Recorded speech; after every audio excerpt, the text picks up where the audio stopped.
channel. Here we are doing another video for you guys that has been highly requested, and this has to do specifically with how to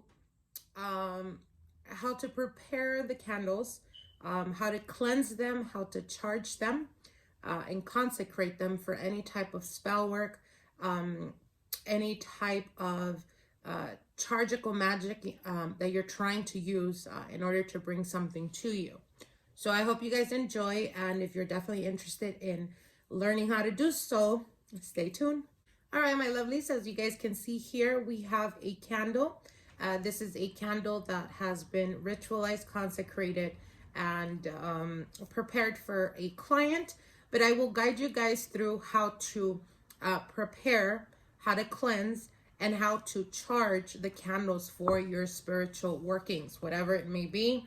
Obviously, in this situation, the client recently received a full sweep, a cleansing. And what we're doing now is we're pretty much casting the seal, which is making sure that she is protected, making sure that no harm will ever come her way. And again, that's the reason why we're using a black candle. Now, when it comes to candles, I highly encourage you guys to really study or learn about candle colors in regards to spell work. This will help you. This will facilitate whatever it is that you're trying to bring towards you to make it happen quicker. Now, black is, I want to say, a kind of a taboo type of color. A lot of people fear the color black, but black has a lot of strong positive energy around it. Now, of course, black, we can always use it to banish any type of negative energy, to banish any type of negative people in our lives, and completely dismiss them and push them out of our way, as well as protective energy. This will create almost as a wall that will keep any negative or any bad juju away from you. So it's always I would highly encourage you guys to always have black candles in your home, at least one, to whenever you feel, whenever you start to experience a lot of like negative energy or blockages that you may start to experience, light a black candle. This is going to help you. It is a transmutable type of energy. Therefore, any type of negative energy will be transmutated and re-energized into positive. So that's the reason why we're using black. Now, if you're doing it for money, obviously you would use a yellow, a gold, or a green candle. If you're using it for health, you would use a celestial blue, a sky blue, a turquoise color. If you're using it for psychic abilities, protection from the astral realm, if you're trying to bring or induce angels and spirit guides to step forward, I would highly encourage you guys to use obviously a violet candle, or a blue, almost what is it called, a blue, I can't think of the color right now, but it's a darker, more closer to purple type of a candle, as well as a purple candle will help you with that same psychic abilities, intuition, and all of that. If you're using it to bring protection and to again, like I said, communicate with spirit guides, etc., white would be ideal. If you're trying to use it to remove any type of health issues, anything that has to do with protection of familiars, protection of family members, etc., use a brown candle. Obviously red for love, for romance, pink for friendship, genuine connections, and genuine love, etc., etc. So we can go on forever, but again, like I said, the purpose for this video is to show you guys how to cleanse, consecrate, and ritualize your candles. Now, the best and easiest route to describe to you guys what the intention is when it comes to consecrating and ritualizing candles has everything to do with your intent, meaning what you're trying to charge the candle for. So an example, anyone that knows or practices spell work, then you guys know that magic has, or the way of bringing to you results goes through the path to least resistance. So think of it as the universe, right? The universe is your genie. It's wanting to bring to you whatever it is that your desires are, whatever it is that you want, whatever it is that you're petitioning. That's what the universe wants to give to you, right? Because it's a genie. It's wanting to grant to you everything that would make you or make your wish fulfillment happen. But the path to least resistance. Now, what does that mean? That means that whatever it is that you're charging the candle for, whatever it is that you're trying to do when it comes to spell work, it's going to bring to you the results in the quickest form possible. Therefore, as an example, this is why when I do my spell videos, I always tell you guys need to be very on point, very clear, very concise on what you're wanting to manifest, what you're wanting to bring forth. Why is that? So let me give you an example. If you're charging a candle to bring a specific person to you, right? You're wanting to alter some type of outcome, and you're wanting them either to be in a relationship with you or to give you another opportunity. So it's a specific person, but you're charging the candle, or when you're going to charge the candle, you're feeling sad, you're feeling lonely. You're like, I don't want to be alone anymore. I want to feel loved. I want to be happy. So you're not being clear. And what you're doing is you're charging the candle, pretty much charging it with different signals. Your mind obviously wants to bring forth the person, right? If it's a specific person. But your intentions is saying something else. It's saying, if this person can come to me through the path of least resistance, then bring someone to me that is not going to make me feel lonely, that is going to make me feel happy, make me feel that I'm no longer alone, basically. Which is why I tell you guys to be very careful when it comes to doing spell work. You have to make sure that you guys are grounded, that you guys are anchored, that you guys know exactly what it is that you're doing this for, okay? Now, as you progress and time goes on and you learn to, cleanse, charge, and consecrate the candles, it'll become very, very natural to you. It will become very organic. Subconsciously, your mind already, as an example, if you guys can see here, we have the candle right at the center. We have another candle here, right? And then two other ones at the corners. So this is a triangle. So even while talking and doing this, I already feel the energy in this candle. Now, why is that? Because like I said, if you're programming your mind, right, with time, as time progresses, every time you do a triangle and you put a candle and you're preparing yourself to charge the candle, your intent and your heart is already aligned to what you're trying to do. Therefore, there's not much projection that is needed to put into the candle, because like I said, doing this, I can already feel the energy of the candle.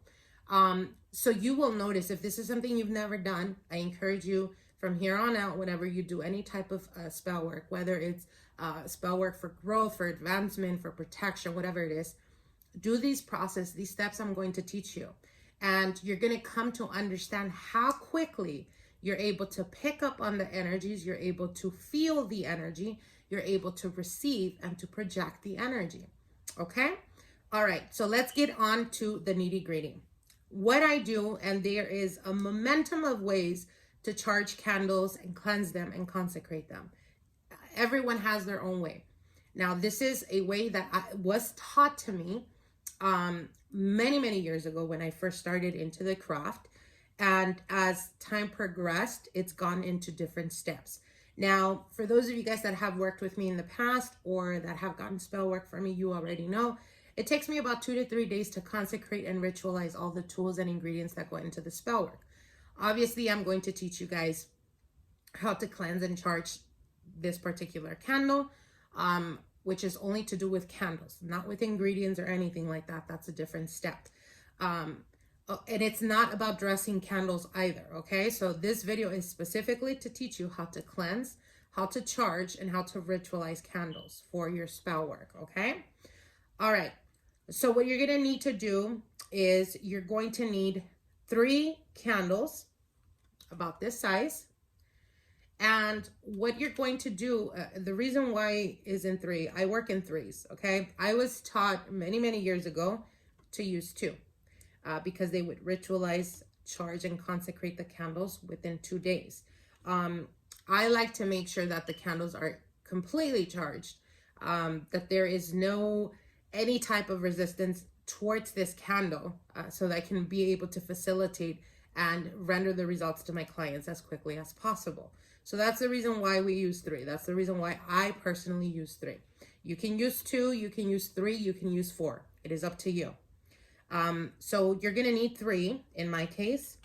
You're gonna need 3 candles, and obviously the colors are connected to that of protection, to that of bringing forth spirit guides. I want them to be more proactive. She's trying to learn how to communicate with them.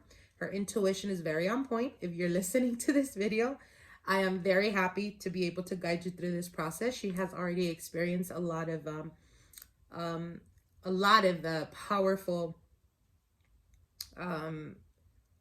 powerful experiences. It's almost a spiritual awakening that she's currently going through or walking through down that path. So is a very beautiful thing, especially if you guys have never experienced something like that. Working with candles and stuff like that will guide you to that point. So just be ready.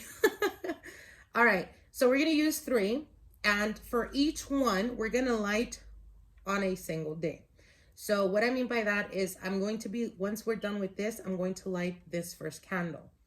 Then second day, I'm going to light this candle.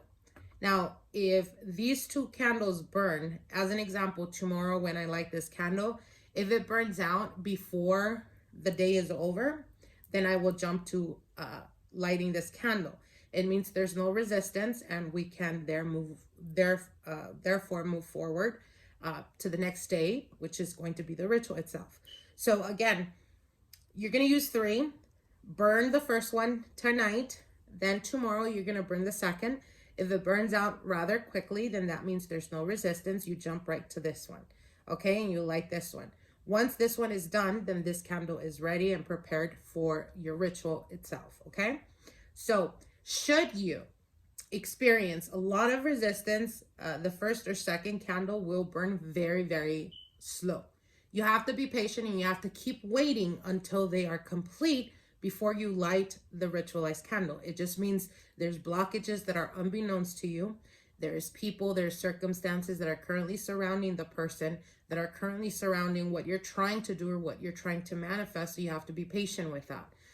Sometimes if you're not, that knowledgeable in regards to projecting and receiving energy, it could just signify that you yourself have a lot of internal blockages that you're currently trying to overcome. So you have to be patient with that process. You cannot rush this, okay?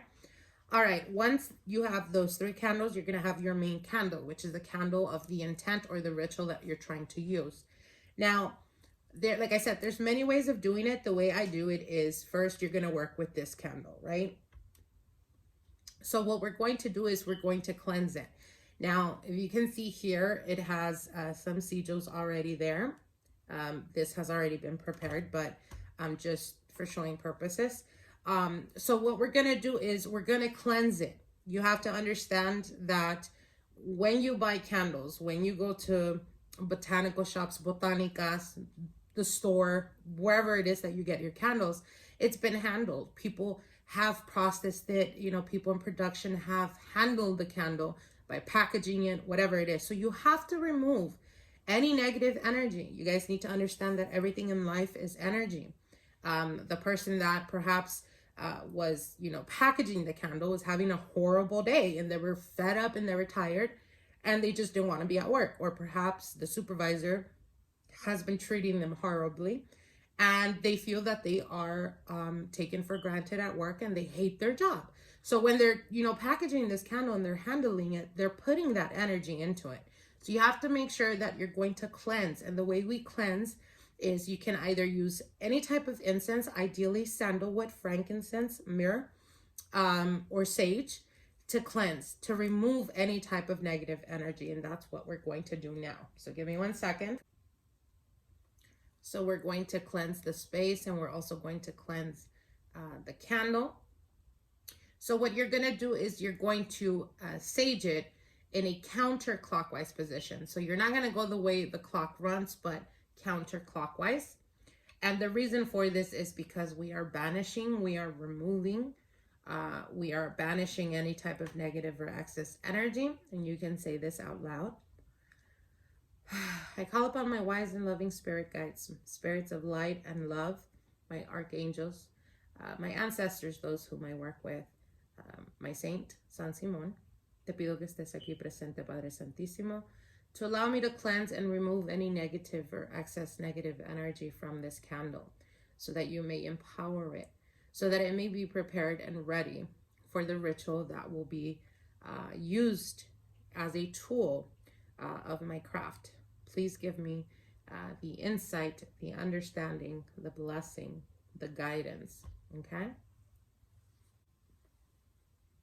So you're going to continue going around it. Now you're going to stop at the clockwise position. Now you're going to start to charge it in a clockwise, because we're raising the energy, okay, once it's been cleansed. And you could say out loud, I call upon the element of air to assist me in the charging of this candle, so that it may be prepared as a tool of my practice and be used to empower the spell work that we are about to commence. Whoops. Okay, so once that is done, you're going to put that away, make sure that it's still burning. So once that is done, what we're going to do now is we are going to, let me move these candles here.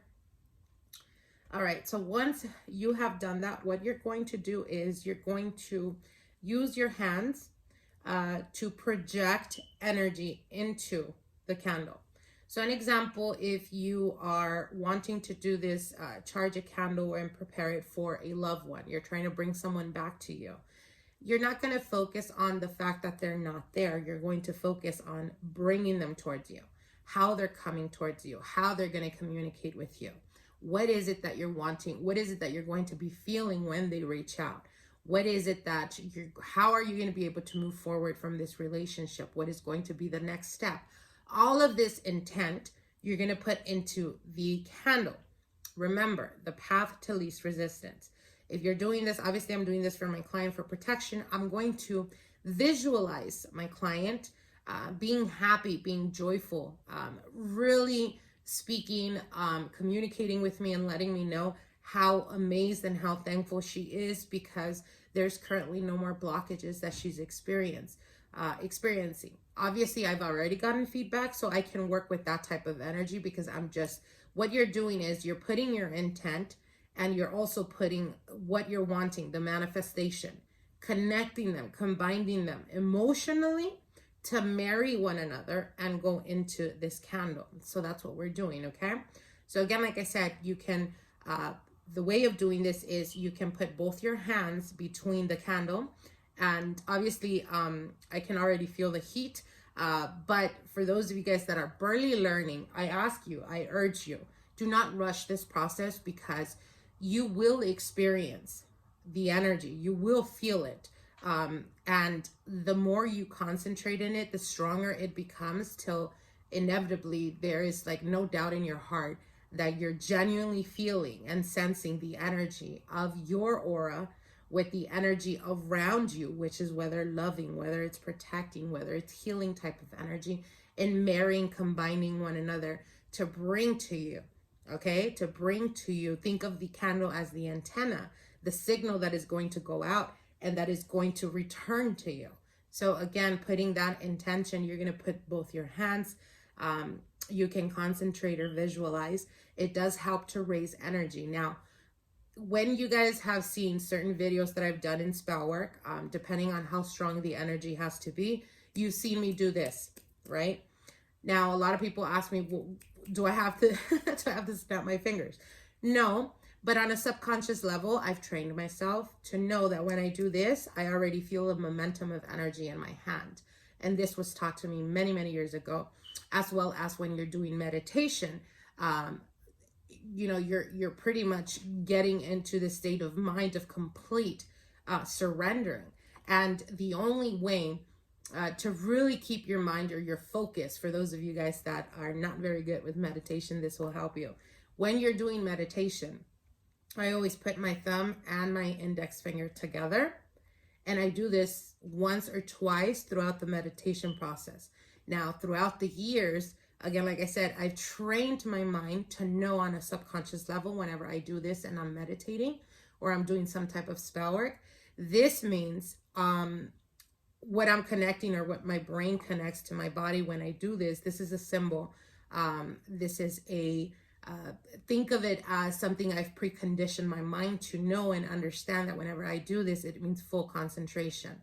When I do this, it means raising the vibration, bringing the vibration to my hand to be able to extract it, to be able to project it onto objects, onto candles, onto whatever it is that I'm wanting to project.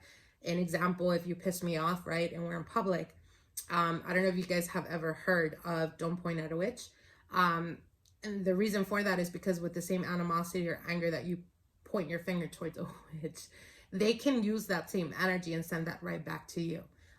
So again, you know, I'm not trying to go dark there, but like I said, there are certain things that you have to proactively teach yourself.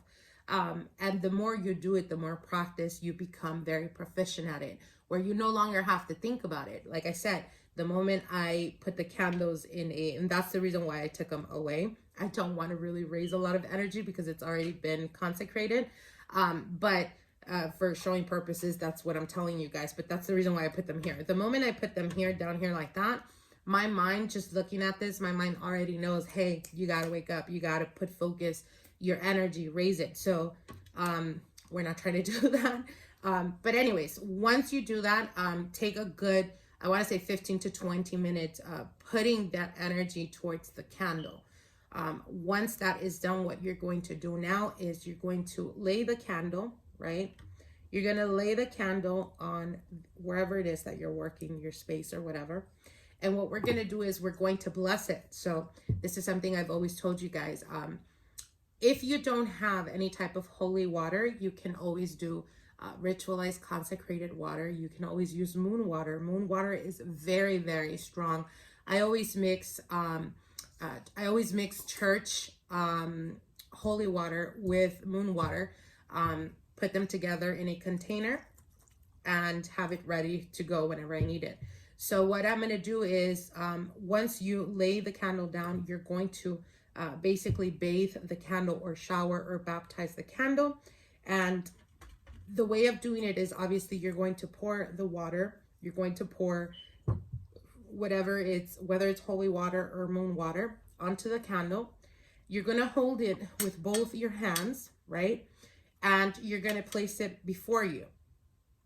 Now you can say a prayer. You can say a Padre Nuestro, Holy Father, I think, or I think that's what it's called, or any type of prayer that is that of empowering.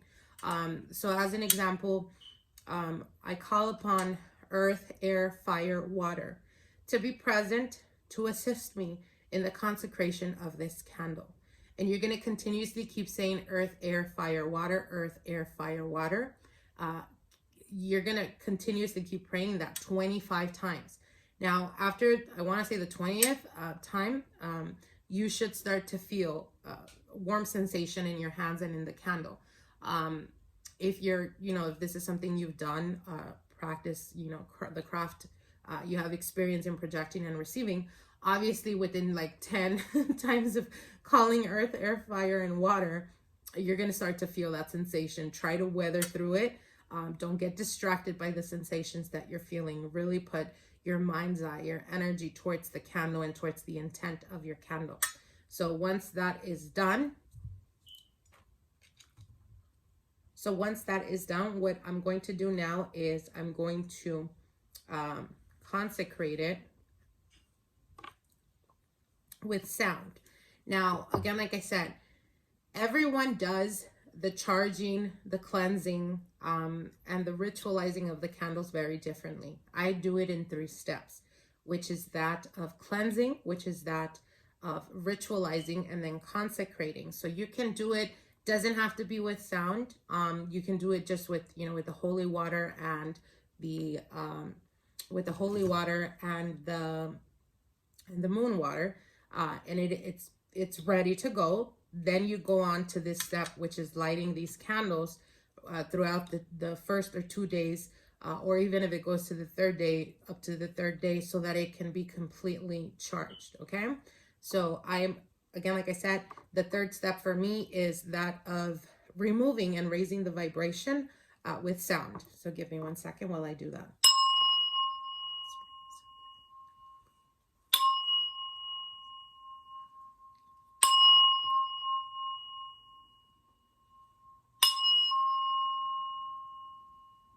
Now, one thing people tell you, and I've heard this 1,000 times, when you're preparing candles and when you are dressing them, and as an example, when you're already putting herbs, you're already using for the ritual itself, when you're anointing with oils, you would rub the candles up from the bottom going up, and etc., right? Or there's other people that tell you, no, you do half and then the other half, etc.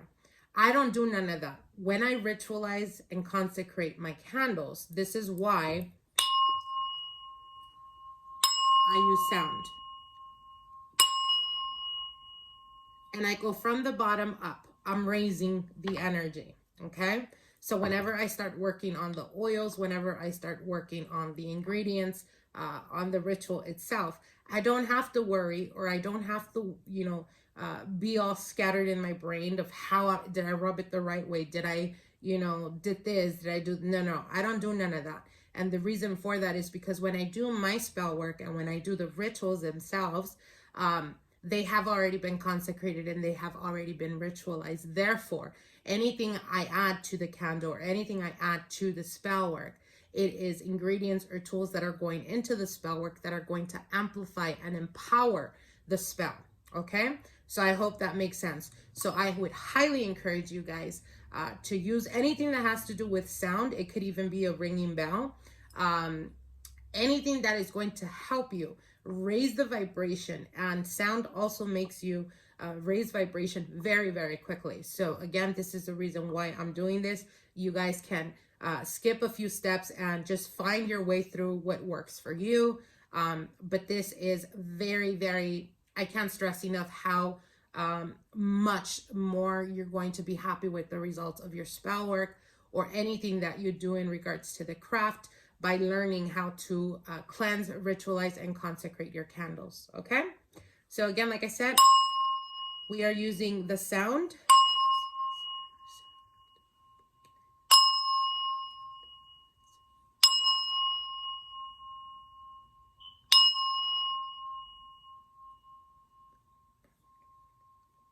Okay, so once that is done, we are ready and set to go. Now what we're going to do is we're not going to touch this candle at all for the next coming 2 days. What we're going to do is we're going to light the first candle here and we're going to let it burn out completely. Once it's burned out completely, then we're going to go to the second. If within the same day, the second candle is completely extinguished or finished completely, then we're going to go and jump into the third one. Now, if the second candle takes longer to burn out, you're going to have to wait until it's completely extinguished before you light this one. Once the third candle is completely done, then the candle itself has been ritualized, cleansed, and consecrated, and it's ready for you to use, or for you to use into spell work, or to prepare it with herbs and ingredients and oils that are going to go into the spell work. So I hope this makes sense. I hope that this helped you. For a lot of you guys, I did get thousands of messages from you guys wanting to learn how to cleanse and prepare the candles. Of course, like I said, this one has already been prepared. So that's the reason why you guys can see some of these sigils on here. If you're wanting to learn how to dress candles and what type of symbols or sigils to use when it comes to spell work to increase the energy and empower it, then comment below, let me know, and I'll make sure to make a video about that, okay? So I hope you guys enjoyed. Many blessings to all of you guys, light and love. And thank you guys so much for the support. We'll see each other soon. Bye.